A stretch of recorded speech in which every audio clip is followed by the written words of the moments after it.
صلی اللہ علیہ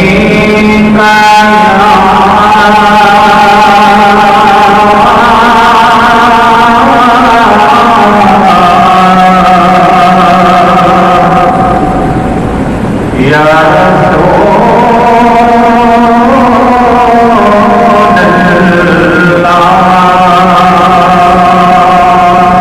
ناظرین، آج کل ہر بندہ پریشان ہے، ہر کوئی اپنے مسائل میں پھنسا ہوا ہے، کوئی اپنی اولاد کی وجہ سے پریشان ہے، کسی کے پاس اولاد نہیں ہے وہ اس وجہ سے پریشان ہے، کسی کی شادی کا مسئلہ ہے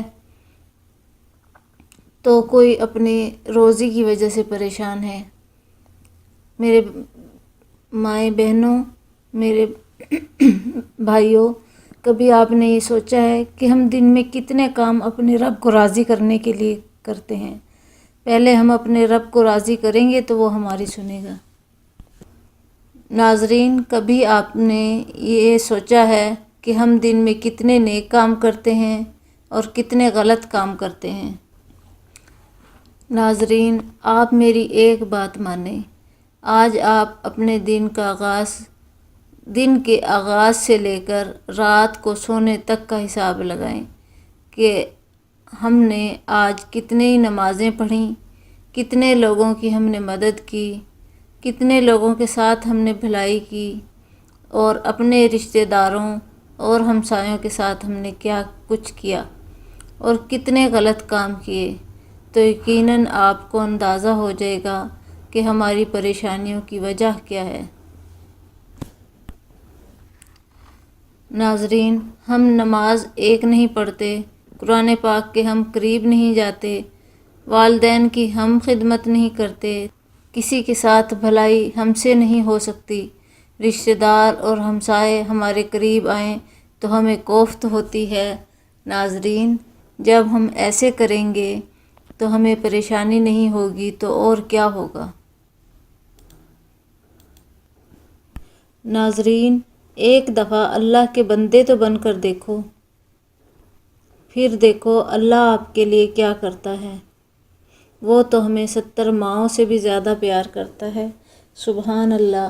تو ناظرین، آج سے ہم عہد کرتے ہیں کہ ہم اپنے طرز زندگی کو تبدیل کریں گے، تو پھر انشاءاللہ ہم کوئی بھی وظیفہ کریں گے تو کامیابی ہمارے قدم چومے گی۔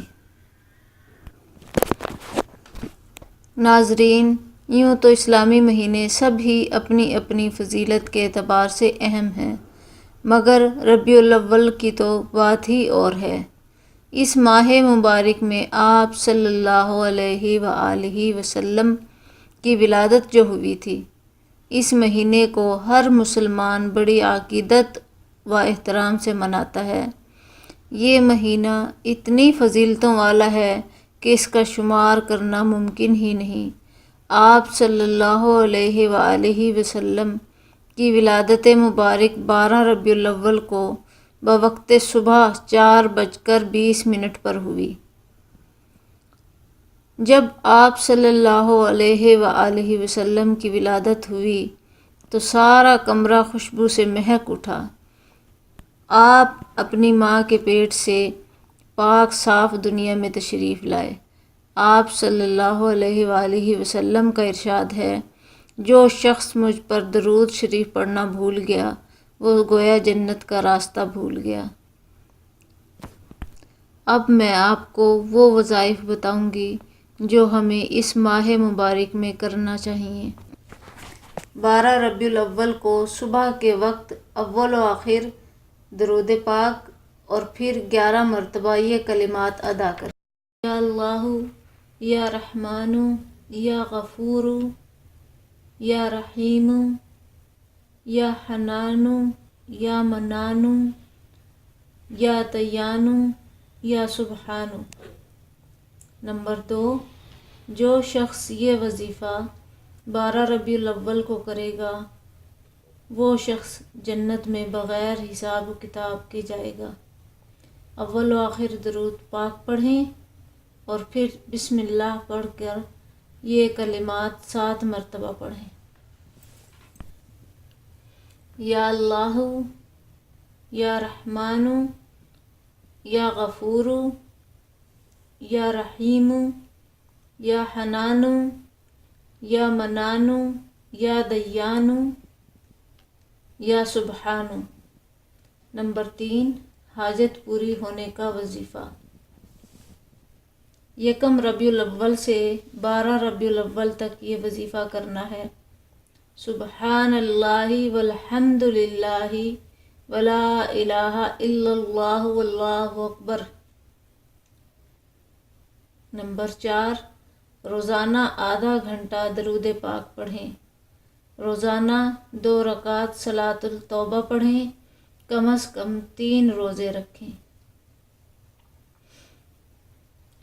نمبر 5، کثرت سے درود پاک پڑھیں۔ نماز عشاء کے بعد 2 رکعت نماز توبہ پڑھیں اور پھر حاجت کے لیے دعا کریں۔ یہ عمل 12 ربیع الاول کو کرنا ہے۔ نمبر 6، بیٹا پیدا ہونے کا وظیفہ۔ یہ وظیفہ شوہر خود کرے تو بہتر ہوگا۔ وضو کریں، بسم اللہ الرحمن الرحیم پڑھیں اور 3000 مرتبہ یہ اسم پڑھنا ہے، الجبار۔ اس کے بعد 3 بادام لیں، اس پر دم کریں، 2 خود کھا لیں اور 1 بادام بیوی کو دیں۔ یہ عمل 11 دن تک کرنا ہے۔